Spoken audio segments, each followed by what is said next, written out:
Today on an all-new Dr. Phil, she saw where her grandson was living. Pizza boxes with maggots, bottles with fuzzy mold in the nipples. How do you have an infant in those conditions? It wasn't that nasty. Do you think those pictures were staged? I do. Oh my God. You took the baby and left the state. Yes. Kim and Sam showed up with police and SWAT to get Conrad. She became guardian. In 2 years, you haven't been to see your son? Because I work a lot. Now they want their child back. You're saying she tricked you out of the baby? We didn't know that it was permanent custody. Apparently you did. You told your mother. You guys need to go backstage and get your story straight. Let's do it. Have a good show, everybody. Here we go. This is a safe place to talk about hard things. Stand by. We'll count you down. I'm trying to be an emotional compass and point you in the right direction. 5, 4. I am not giving up on you.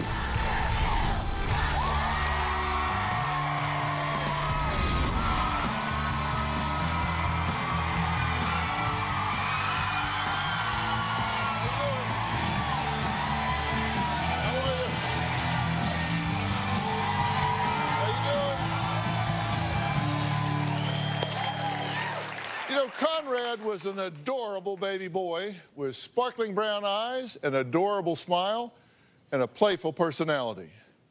So what kind of parents would allow a precious child to be raised surrounded by maggots, moldy baby bottles, dirty dishes, and beer cans right next to his bassinet? Well, Kim, the baby's grandmother, says those kind of parents do exist. And sadly, in this instance, she says they're her son and his fiancée, Shannon. Take a look. My son Sam and his so-called fiancée, Shannon, they're unfit, ill-equipped, negligent parents, and it's been that way since Conrad was born. Sam and I are not unfit parents. If we were unfit parents, we wouldn't have our daughters. I don't think Shannon had any interest in being a mother. When I first had him, I was barely 18. I didn't know how to vote, let alone be a mom. Shannon was doing everything she could for Conrad, and so was I. He's thirsty too, look at him. He's really thirsty. Over and over again, I saw things that made me question Sam and Shannon's ability to raise my grandson. I would go over to their place and there would be dishes with mold, empty pizza boxes with maggots, garbage bags stacked up. There would be nasty diapers, bottles that were full of fuzzy mold in the nipples. It was disgusting. I had postpartum anxiety at the time. It was hard to connect with Conrad. It made it difficult to clean and even just get up to take a shower because I was constantly full of anxiety. Every time I picked Conrad up, I had to immediately give him a bath. He was dirty, he was smelling of urine, he was smelling of spoiled milk, he had dirt underneath his little toenails. One day after I picked him up, I changed his diaper and noticed bruises on his tailbone. It was right in this area and it kind of like curved around a little bit, I guess. I've never physically abused Conrad, ever. It was actually a birthmark. It had been there since he was born. Shannon was irresponsible and uncaring about the welfare of her child. Well, Kim claims not only were they raising her grandson in a pigsty, but their relationship was so volatile that she was forced to step in and take drastic action, using a SWAT team to protect him from his own parents. Sam and Shannon, they were constantly fighting, breaking up, getting back together, and poor little Conrad was stuck in the middle of all of it. Sam and I fought a lot back then, and we admit that.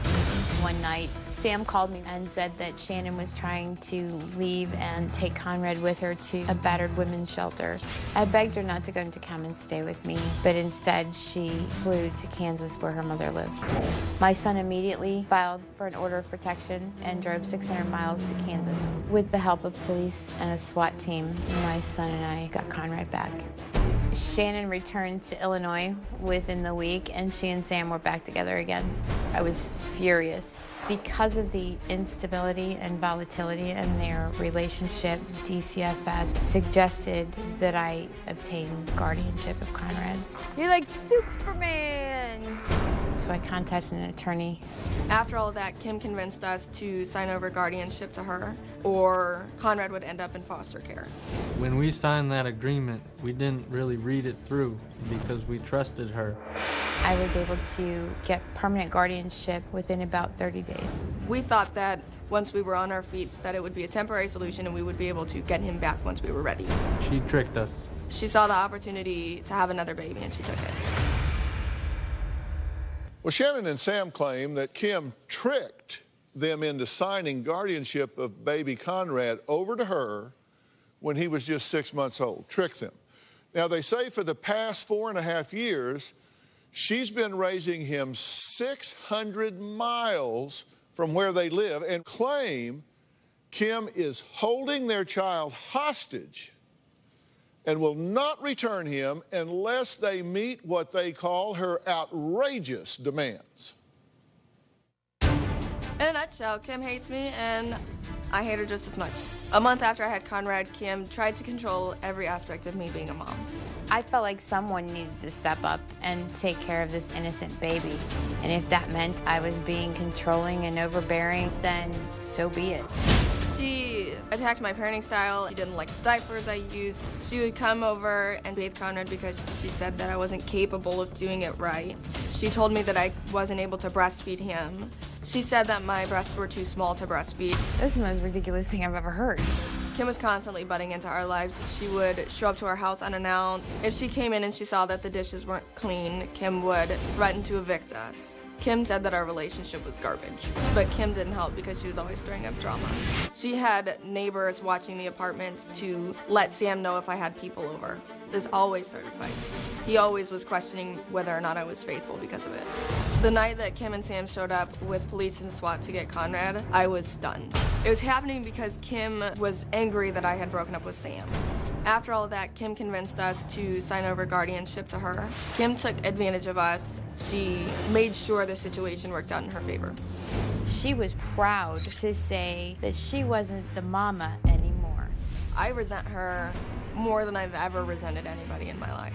I don't ever, ever, ever want to see Kim again.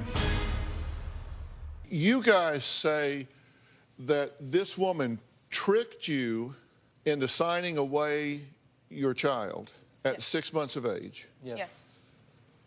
And now is holding this child hostage unless and until you meet some outrageous formula that she's come up with before she gives him back. So she tricked you into it, is holding him hostage, pending some outrageous hill that you have to climb that would be virtually impossible to climb. Basically, yes.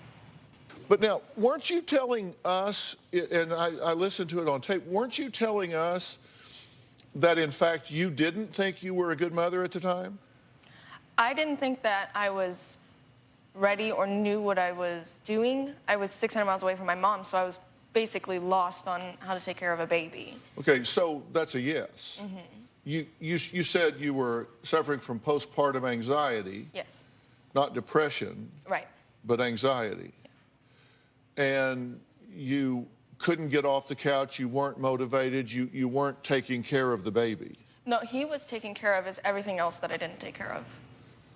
She had a problem with, keeping dishes clean and things like that. So you agree, when we're looking at the pictures of the crummy housekeeping and the mold and this kind of thing, you said you were taking care of the baby, but nothing else. This is the nothing else, right? Yes, but there wasn't mold and stuff all over the house.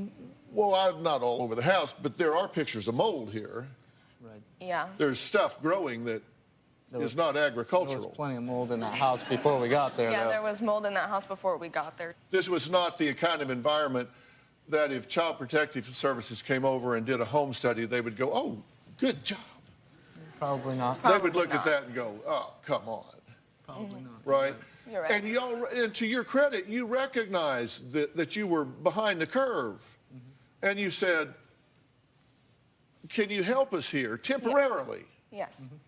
So it wasn't that she kidnapped the child, absconded with the child. You actually asked her to take the baby. Yes. Okay, all right, next. Kim says Shannon never wanted to be a mother. In fact, Kim says when Shannon was pregnant, she smoked, drank, and beat on her own stomach, possibly to cause a miscarriage. Did that happen? Is that what was going on? We'll talk about that when we come back, and we'll hear from Kim.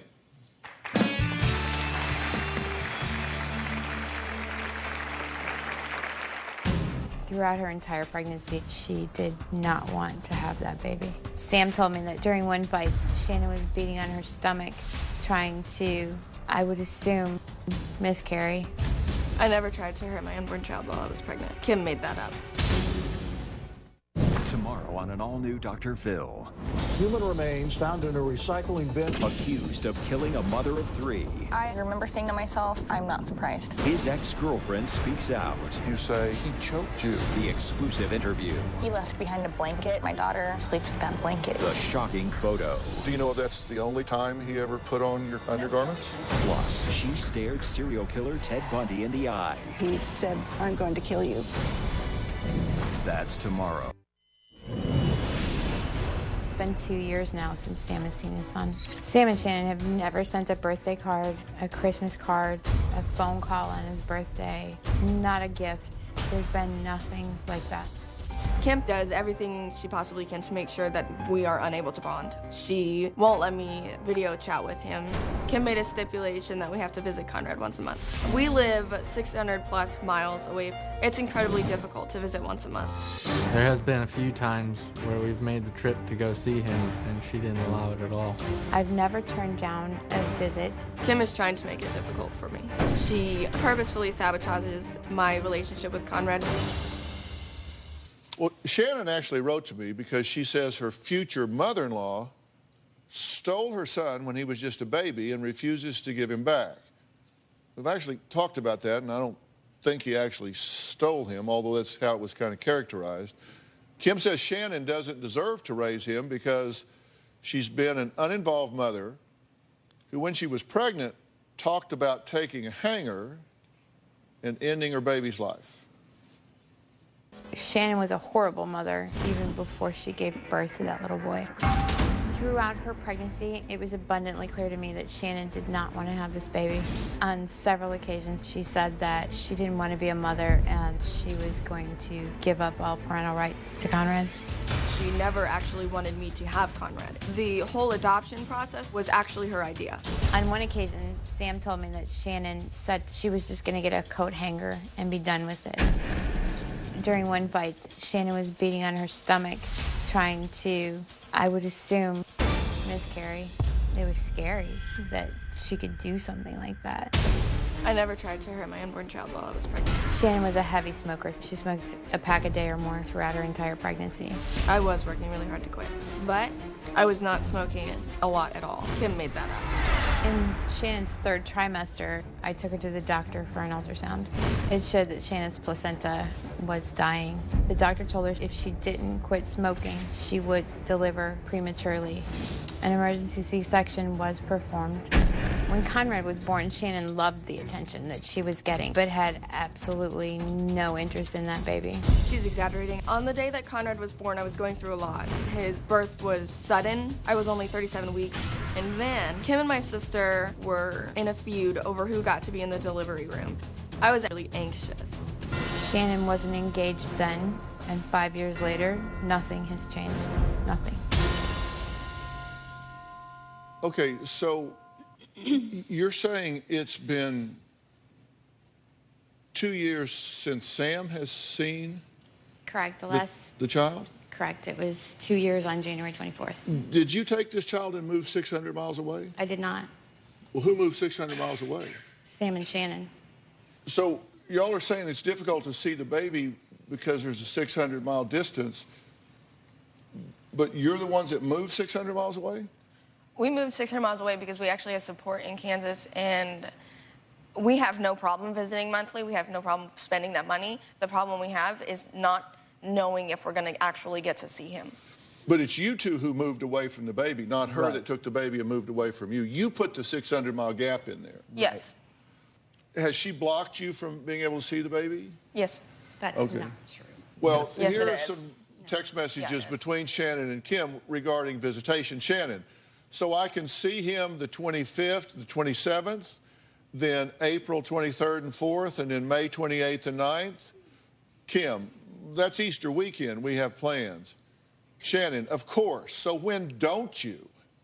Kim, at this time, given your history, visiting, and the wide spectrum of things you've said in the past 72 hours, I'm not comfortable subjecting Conrad to a visit or two for you to disappear again. Shannon, that's what I thought. Never denied you visitation. Kim, it is my job to protect him from harm, both physical and emotional. You have no idea what your crap has done to him. You have never asked and clearly do not care. So you don't encourage visitation? Dr. Phil, that particular conversation was after a conversation that we had on February 23rd where Shannon suggested that she was going to, she didn't suggest it, she stated that she was going to contact an attorney and terminate her parental rights. That's not what I said. And asked me if I was ready to adopt him. What did you say? I said that we needed to come to some form of permanency for him because we've been doing all of this for almost 5 years now. Did you not say you're going to contact, you were considering contacting an attorney? I said I was considering it because I want some permanency for him. I would prefer that permanency was with me, but it's not about me. So when you say that to me and then a week later you say you want to see him 3 weeks in a row, that's not of course I'm going to, in a row. Or 3 different weekends. And given your history of popping in for a visit and then not coming, not hearing from you for 6 months or a year. Why have you not seen him for 2 years? Because I work a lot. Oh, Sam. If he had some sort of certainty that he was going to get to see Conrad, he'd probably visit more. Probably. I would definitely visit more if I knew I would be able to see him. And y'all didn't know that this was permanent? Right. Okay. We're going to talk about that when we come back because I'm having a hard time understanding how this could be confused. And we're also going to meet Shannon's mom, Dayna, who says Kim made abuse allegations in order to gain custody of her grandson. So did she trump this up?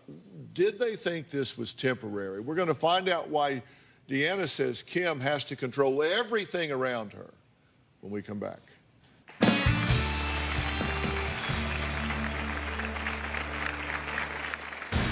When the police came to my house, it was completely ridiculous. Officers had their vests and their guns, and they were prepared to storm the door. The SWAT team was not at my request. It was absolutely not necessary. My mom says I have a mental disorder. You guys said she ripped the wings off of a pet bird? I did not kill my bird. You're a little witch. Your children have been removed from the home. I'm in Hollywood right now, so how can I worry about my children? I've been worried about your children. Why don't you take them then, little witch? Off before I hit you on stage. They believe a stranger is obsessed with their twin daughters. She took my photos offline and made up a complete lie of her as their mom. My girls are in picture frames all over her house. How did hundreds of pictures of their twins get on your Facebook page? I honestly don't know. You're a damn liar. You've claimed my girls as your own girls, and it's gonna frickin' stop. He was a major league pitcher. Now his family says he's a drunk. You've been self-medicating with alcohol because your dream got ripped from you. I'm not a drunkard. This is that bottom of the ninth, man. You got to do this.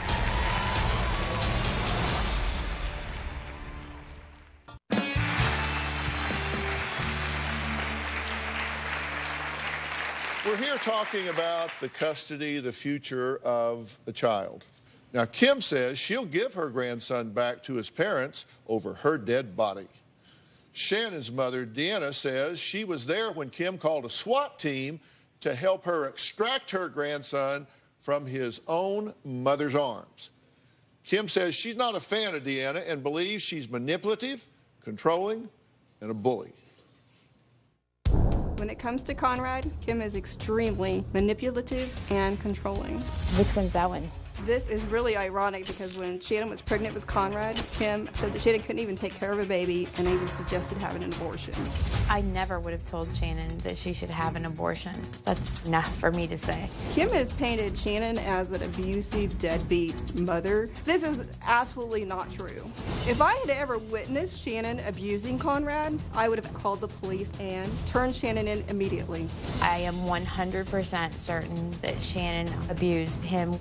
Kim used abuse allegations to get the upper hand so that she could get custody of Conrad. When the police came to my house, it was completely ridiculous. There was a whole warrant team to come and take Conrad. Officers had their vests and their guns, and they were prepared to storm the door. It was absolutely not necessary. The SWAT team was not at my request. It was standard procedure due to the dangerous nature of the neighborhood. Kim does not want to work towards a reunification or even a visitation plan for Conrad. She dictates where the visitation is, how long the visitation is, who can be at the visitation, and then Kim completely reverses what she's agreed to. That's not even true. They've never maintained any consistent visits whatsoever. It is not fair that Kim controls every aspect. We deserve a life with Conrad. Okay, Dayna, thank you for being here. I'm confused a little bit because I think you guys are maybe confused in what you're telling each other. You think she manipulated the situation in order to get custody of the child? Yes. Like maybe even trumped up Yes. abuse charges? Yeah. So Did you trump up? I did not make anything up, no, Dr. Did you abuse the child so Absolutely there would be bruises that you could Absolutely not. put on them? No. So do you think these two are lying to you? no. And I don't think they're lying to me because there was a second abuse allegation the day that they came to, where the SWAT team came to get Conrad from my house. And the sheriff officers were inside my house, and they took, as Shannon put Conrad into the car seat and got things ready, they played with Conrad. And they took him out to the car, and they handed him over, and then they drove 80 miles down the road and claimed that Conrad was crying so uncontrollably that they had to call an ambulance. What happened? Sam, you were in the car. No, you know he hold was on, crying. hold on, let me talk. Because what happened was she walked into the bathroom of a McDonald's. He was totally fine to change his diaper. He came out hysterically crying. That is not That true, is a and you fact. know it. That he is was a crying. fact. He was know that's a crying fact. uncontrollably After you about came out of the bathroom. 15 minutes in the car. He woke up and he started crying uncontrollably. No. We stopped at McDonald's to change his diaper, No, hoping that he that's was not wet. true. Yes, that is true. I'm having a hard time understanding. You three are contradicting each other, and you act like you're not. I don't understand. You say you think she trumped this up in order to get custody. Did you not hear them say that they were running to her with the baby, saying, please take the baby? Right, but they were running to her because she had flown to Kansas to be with me, and she trumped up those charges on abuse to have him taken back to Illinois. Had she not done that, she would have been in a supportive home with somebody who would have taught her how to be a mother and who would have helped take care of her. But there was no reason for DHS or DCFS. Did you not see the living conditions? How do you have an infant in those conditions, because those Deanna? conditions did not exist when I was up there. I was up there. You were there 2 days before that. Exactly, And it that's was what I'm that saying. messy. That's It what I'm was saying. that nasty, I and don't you know said when nothing. No, it wasn't that nasty. Well, do you think those pictures were staged? I do. I think that she took them before they cleaned out that property. They don't even say they were staged. Well, now listen. See, that's the thing. You guys need to go backstage and get your story straight.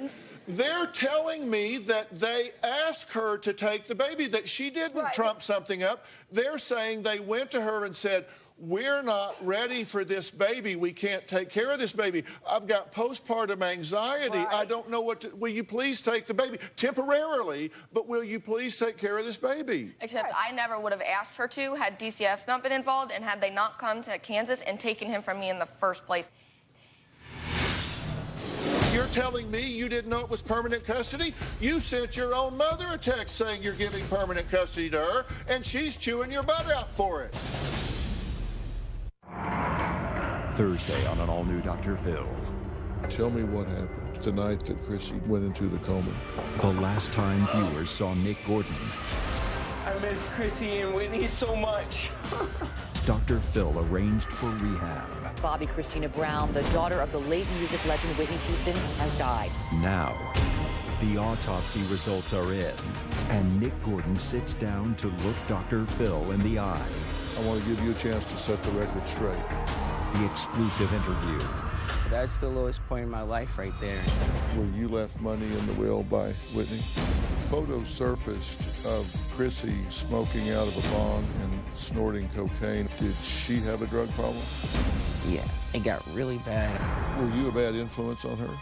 They say you punched her in the face and kicked her to the point she was on the floor screaming, and you dragged her up the stairs by her hair.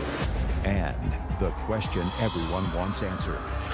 Did you murder Bobby Christina Brown? That's Thursday.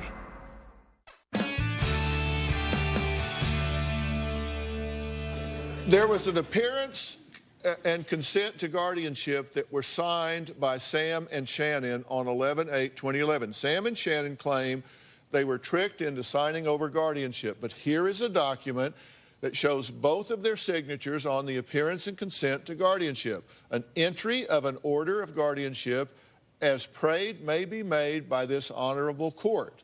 Okay, now both of you signed that. Yeah, but the fact that we gave her guardianship is not what we are saying we were tricked into. What we're saying we were tricked into was the fact that it's a permanent guardianship and not a temporary one.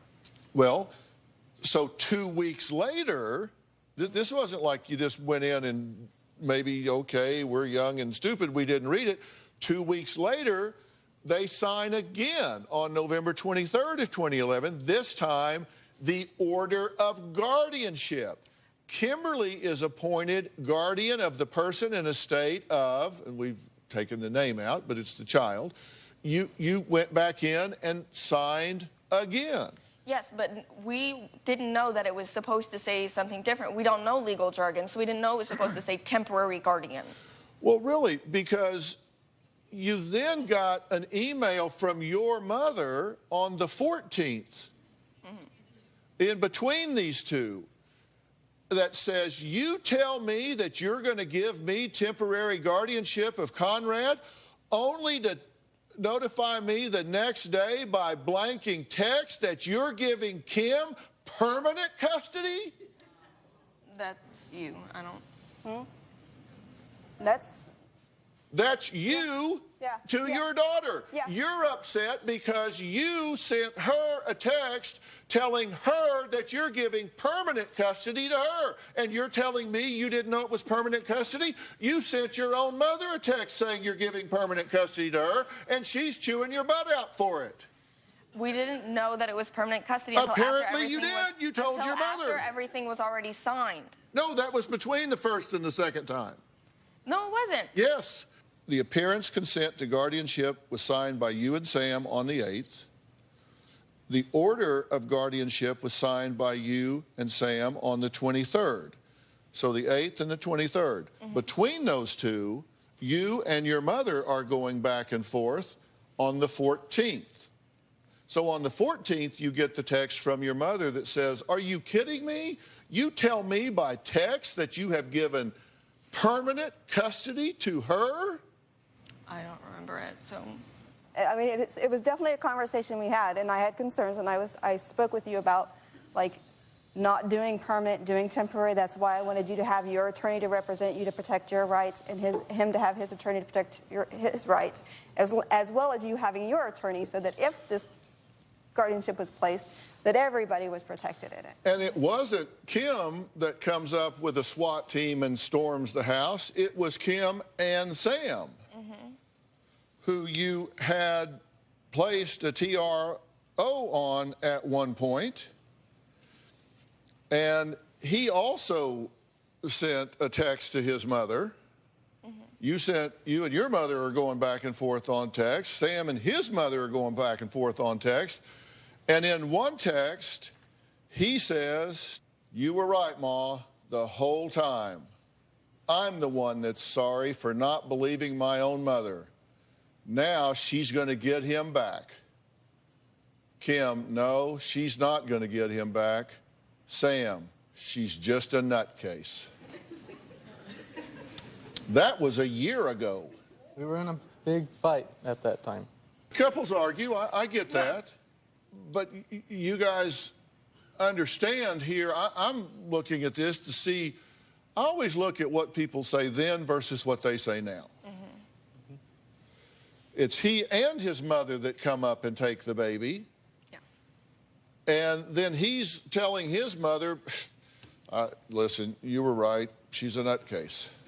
I was really mad at her at the time. Yeah. And I reached out to my mom because I hadn't talked to her in a while. Over a year. Yeah. Next, Shannon says if she really was a bad mom, the state would have taken her other 2 children. Kim says no matter what Shannon or her fiance have to say, they're not getting Conrad back until they meet her demands. Does she have that right? And what are those demands? We'll talk about that after the break. Tomorrow on an all-new Dr. Phil. Human remains found in a recycling bin. Accused of killing a mother of 3. You say he choked you. His ex-girlfriend speaks out. He put on your undergarments? That's tomorrow.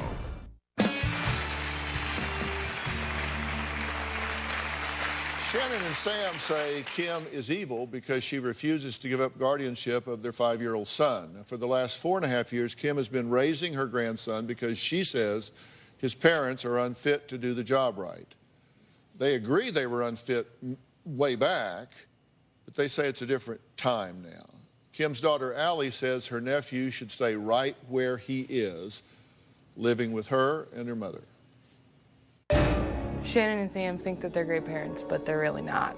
They're very inconsistent. Shannon and Sam are constantly coming in and out of Conrad's life. The 2 of them have a very unhealthy and toxic relationship. There is a lot of yelling between them. The 2 of them cheat on each other. Last year, my brother called my mom and said that they were sleeping in separate homes.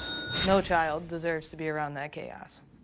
My mom provides everything for Conrad. He's got food, he's got shelter, he's got love, he's got security, he's got trust in the people that he's around. You're like Superman. They don't give her a dime. Conrad loves her to death. I know that when he gets older, he'll look back and appreciate it. As of right now, I think it's the best thing for Conrad to stay with my mother. If Conrad went to live with Sam and Shannon, he'd probably have a horrible panic attack. He doesn't know them. He's used to being around the people that he's used to being around. You rip a child from that, it's gonna break them. Shannon and Sam, you want to be near your child that bad? Move to where he is. Allie, thank you for joining us. You're around this child every day. Yes, for the most part. And how's he doing? Wonderful. Mm-hmm. He's a great kid. He's got pretty much everything he needs. Mm-hmm. How would you describe his personality? Kind of like me, outgoing, but at the same time very shy. Mm-hmm. So when he's in one of those moods where he wants to show his new stuff off, he'll take his trucks and show everyone, but shy at the same time. And how are they doing as parents now? Right now? Terrible. How do you know that? With Conrad, terrible. With their girls, I was out there in December because I just wanted to see my brother. And from what I saw, the attention that they give them, great. Living-wise, it's a step up from how they used to live, but it's not the best. But you saw pictures before where things were pretty grungy. I've been in it.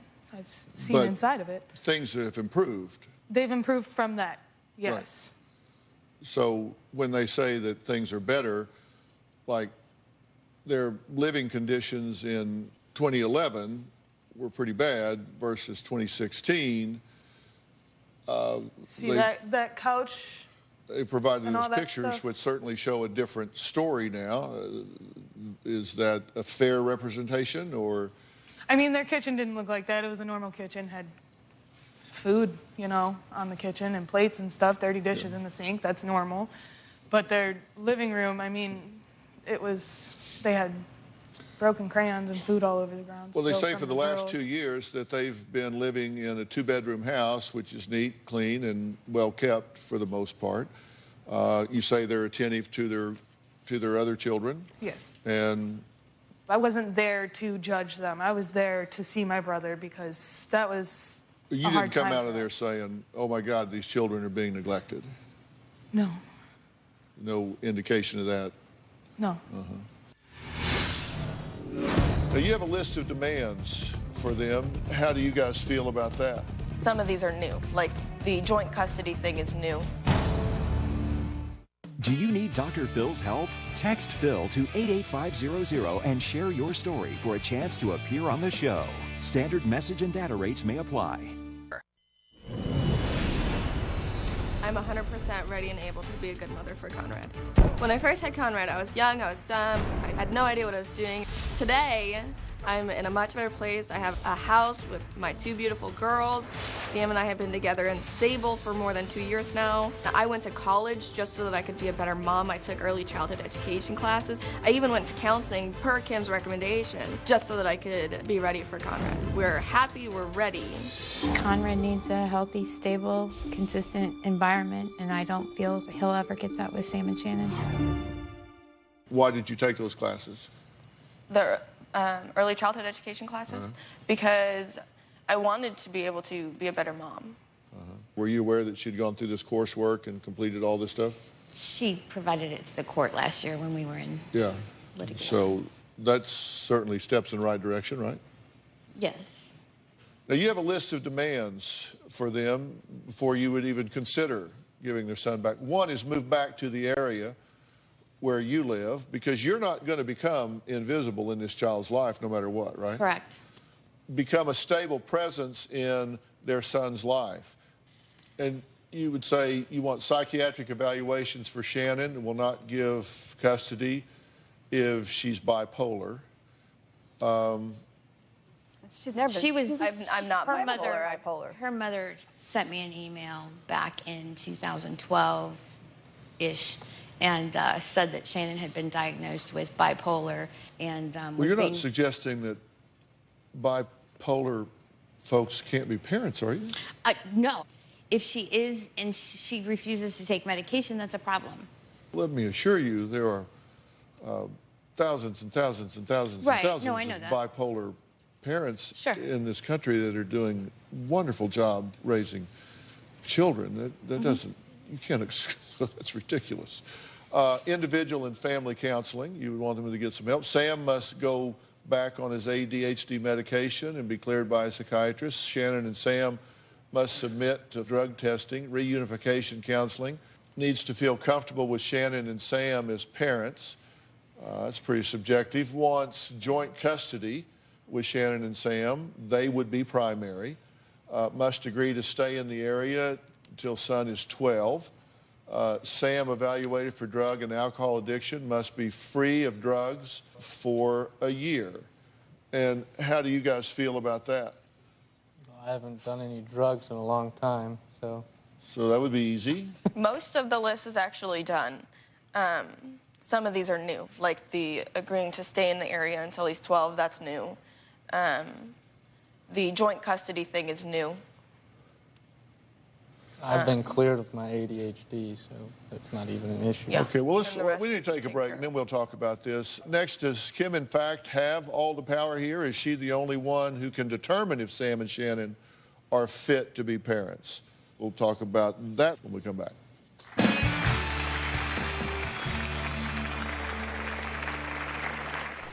Sam and I have been engaged for a long time. We do not want to have a wedding unless we have Conrad back with us for good. The whole point of getting married is to start your family, and we can't do that without our entire family. I would definitely like for my mom to be at the wedding. I don't want her in the same state as me, let alone my wedding. If they get married, all hell's gonna break loose. They've been saying they were getting married for 6 years now. They won't get married.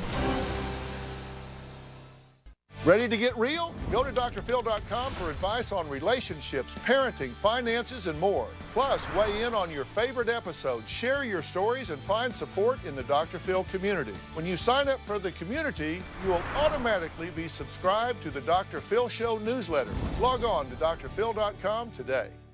Deanna, did you want to say something right before break? I cut you. You look like you were... Well, it's just like there's always this, have them move back, and I understand that would be the most ideal situation for Conrad.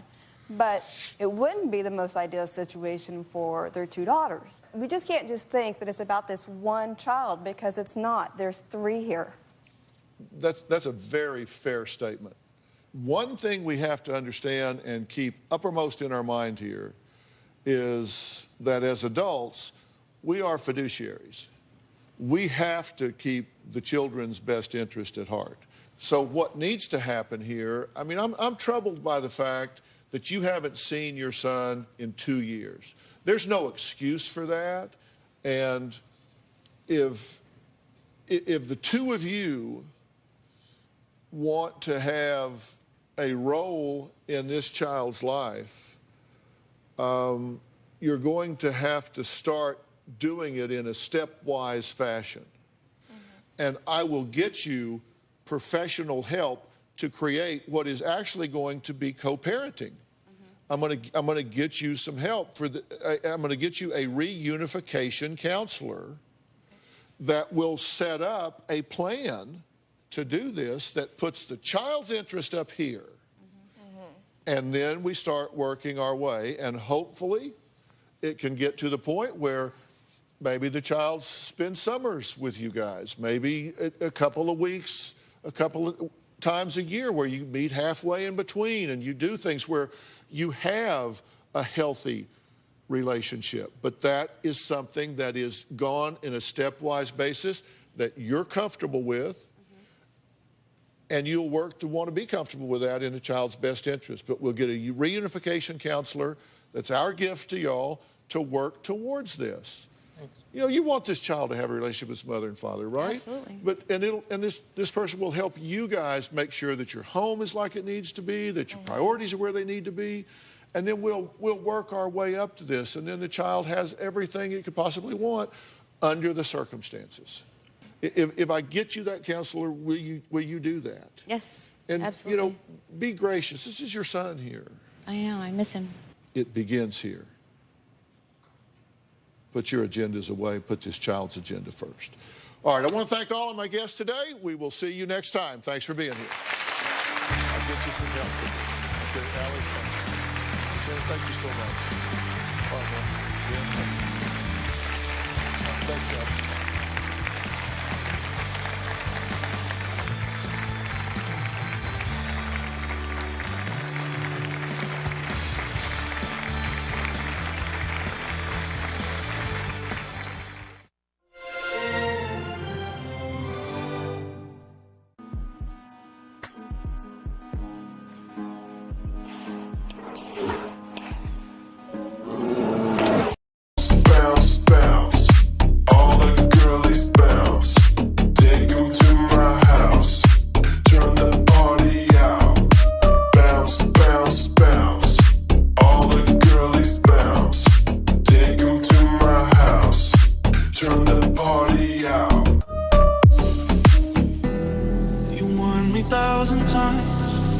Memories can kill ya, but I didn't hear ya. I thought that I could fly, but woke up on the asphalt. I swear there was the last time.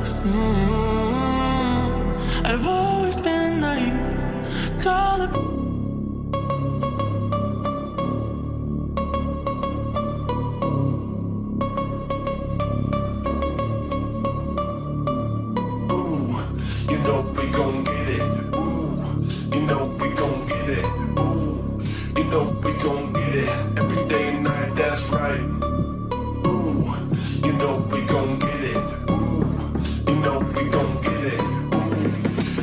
We gon'